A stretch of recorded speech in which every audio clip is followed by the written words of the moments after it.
ಈ ಒಂದು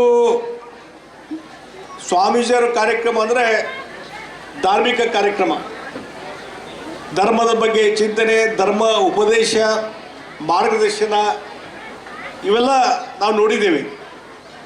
ಅದರಲ್ಲಿ ಪೂಜ್ಯರಂಥ ಗುಣಧರ್ನಂದಿ ಮುನಿ ಮಹಾರಾಜರು ಅವರ ಒಂದು ಗಟ್ಟಿಯಾದಂಥ ನಿರ್ಧಾರಗಳು ನಮ್ಮ ಧಾರವಾಡ ಜಿಲ್ಲೆ ಹುಬ್ಬಳ್ಳಿ ತಾಲೂಕು ವರೂರು ಗ್ರಾಮದ ಹತ್ತಿರ, ಬಹುಶಃ ಅಲ್ಲಿ ಏನೂ ಇರಲಿಲ್ಲ ಮೊದಲು. ವರೂರು ಗ್ರಾಮದಲ್ಲಿ ಭಾಳ ದೊಡ್ಡದಾದಂಥ ಒಂದು ಆಶ್ರಮವನ್ನು ಕಟ್ಟಿದರು. ಕೆಲವು ವರ್ಷಗಳ, ಬಹುಶಃ ಒಂದು 10-15 ವರ್ಷದಲ್ಲಿ ಇದೆಲ್ಲ ಪ್ರಗತಿಯಾಗಿದ್ದು. ಹಿಂದೆ ನಾನು ರೆವಿನ್ಯೂ ಮಿನಿಸ್ಟರ್ ಇದ್ದಾಗ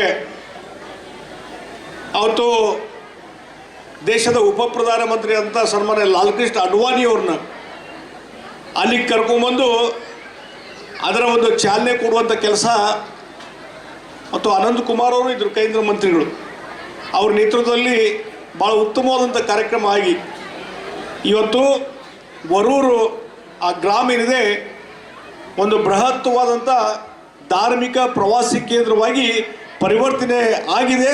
ಅದಕ್ಕೆ ಮೂಲ ಕಾರಣ ಅಂದರೆ ಪೂಜ್ಯರಂಥ ಗುಣಧರ್ನಂದಿ ಮಹಾರಾಜರು ಅನ್ನುವಂಥ ಮಾತನ್ನು ಹೇಳ್ತಾರೆ. ಮತ್ತು ಇತ್ತೀಚಿನ ದಿನಗಳಲ್ಲಿ ಸಹಿತ ಭಾಳ ದೊಡ್ಡದಾದಂಥ ಕಾರ್ಯಕ್ರಮಗಳನ್ನು